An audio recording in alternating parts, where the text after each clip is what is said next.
going to get into something right now that might not be as cheerful, but it needs to be discussed. I know.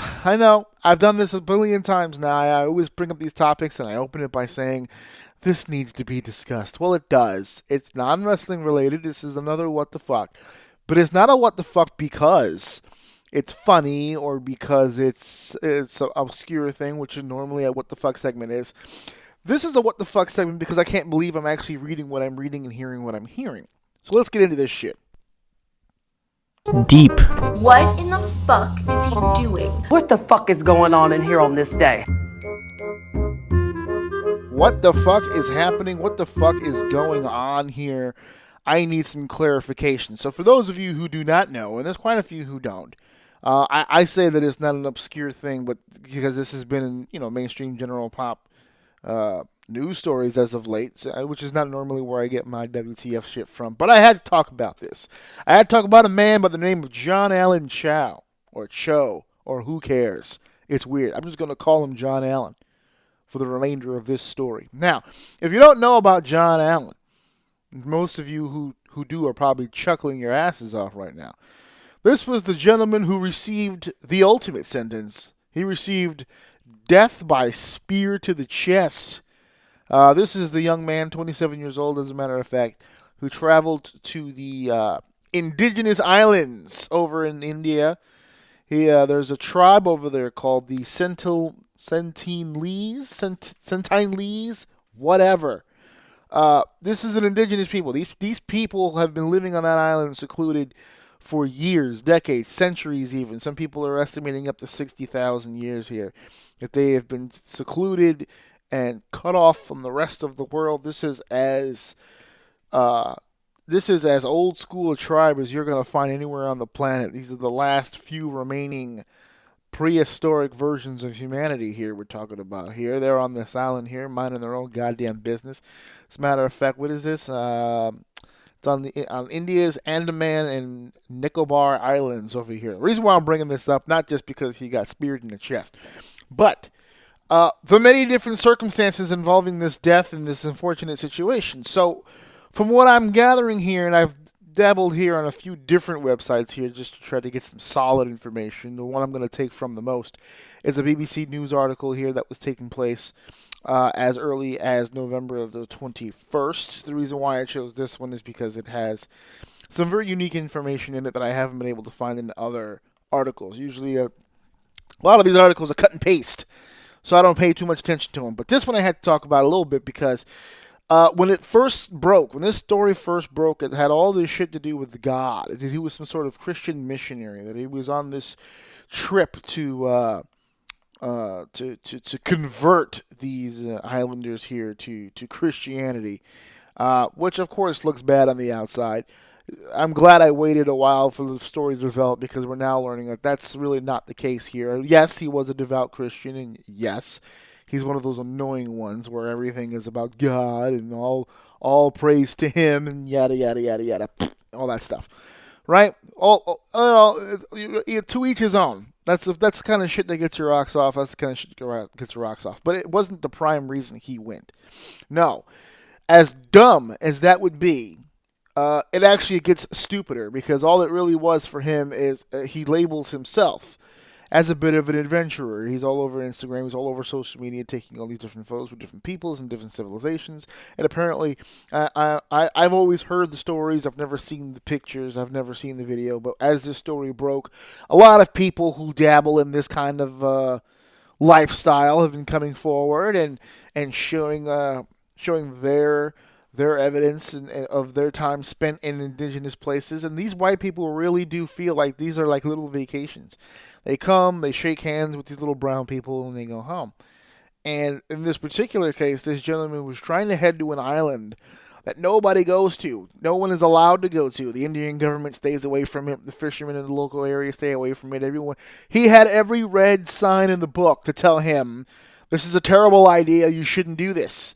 When the government of an entire country, especially one the size of India, when you've got a government overseeing that many people that look you in the face and say, this is probably a bad idea, you shouldn't do this, this is a different type of people, this is not the type of people you want to be around. When they tell you no, and then you go, because let's face it, folks, and it's written here, and it's true, he got on this island illegally. He wasn't supposed to be there. He bribed some fishermen to go to this island and see these people, and they killed him. They killed him almost instantly. The fishermen, they were throwing spears when they dropped him off, and they still dropped him off, which is the hilarious part of the entire deal. They dropped his ass off and said, "All right, gringo, we'll see you tomorrow." And he came back, and yeah, he was not only dead, but they buried him. So the Indian government has been trying to retrieve the body, and they can't do it. They can't get on that island because these fucking people won't let him do it. And that's it. He belongs to them now. So Mr. Adventurer gave up his body for that habit, or should I say for that hobby. And that's pretty much the end of that story. But the reason I really want to talk about this is because there's an element of humanity in this.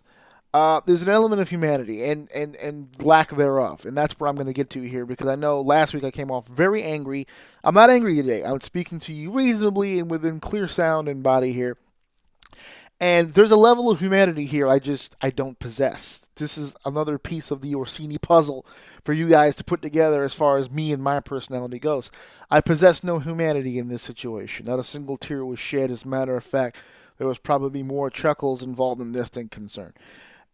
I don't want to use the word deserved, but I mean, you get what you got coming to you here. You bulldozed through so many red signs here. So many stop signs were in your way. So many different ways people told you this was a bad idea. They told you it was bad. You could die out there. They're going to kill you. This is not going to go well for you. And he just pushed and pushed and pushed because he wanted to be an adventurer. He wanted to live life. You're not living life now. You're in the ground. You're worm food at this point. So there's no humanity in this. I don't care. I'm not one of these people where it's just like, well, you know, I support my fellow man. I'm a human level. You have to feel for him. Nope. No, if you're stupid or if you're bad, evil, and you die, I don't care. And I include stupid in there. If you're doing something, it's like the guy who climbed the tiger cage and then got mauled and then wants to cry about it after the fact. You know, he got drunk and thought it'd be cool to jump into the tiger cage. Then he got mauled, you know, because tiger. And then he got mauled and then he starts crying about it after the fact. Wants to sue the zoo and just sue the zoo. Bitch, you jumped into a tiger cage. What the fuck you think was gonna? What did you think was gonna happen? Tea, crumpets, the dolls were gonna come out. You put a nice plaid blanket down. You sit down and you talk about the day's events. It's a tiger cage. He's going to be tiger and do tiger-like things to your face. And it's the same thing here. They said, dude, if you go on this island, they're going to kill you. And the fisherman said, if you go on this island, we're going to kill you.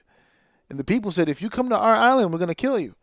And then they killed him, and now the Christian community wants these people either taken out or arrested. Taken out or arrested?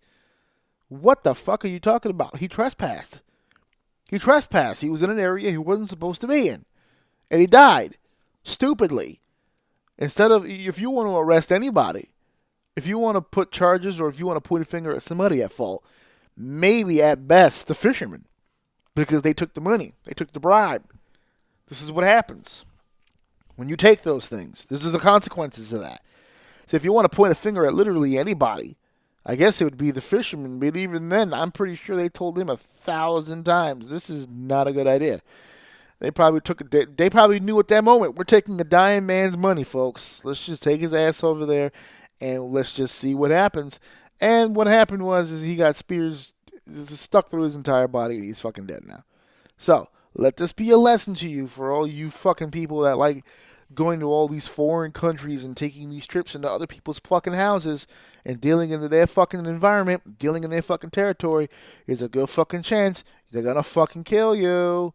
This island isn't the only place. I tell people all the time, this is why I don't like traveling all outside of the country. I've done it a few times, and every time that I've done it, I have felt out of place and weird. Weird.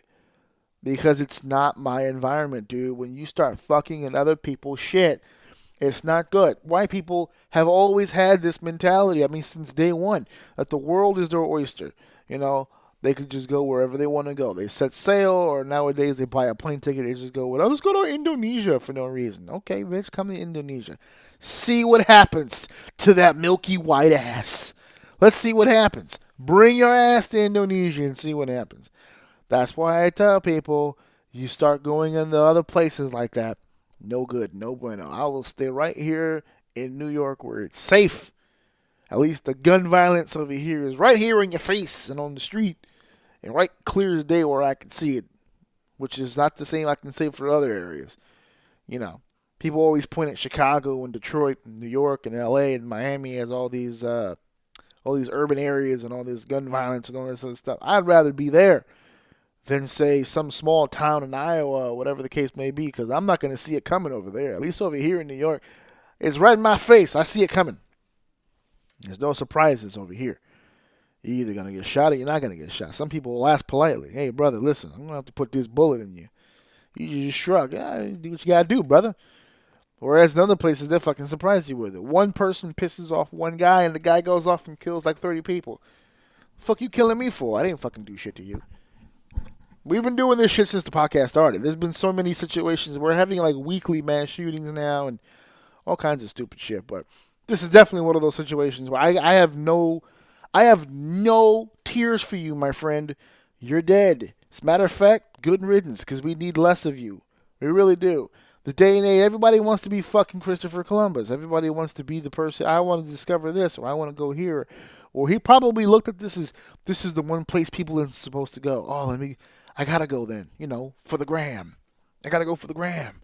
Because that's where most of his shit is. It's on Instagram. If you go to Instagram, /John Chau, Chau, you can go at John, here it is, at John A. Chau. And you can go there and you can see all these cool pics he's got. And there's even one other thing here of him with one of the fishermen, as a matter of fact. And he's got this stupid look on his face like, this fucking guy's in trouble. You can see it on his face. Dead man walking. He's like, this guy is going to fucking die. And he did. He did. He died brutally. So, again, not a single tear. Not one.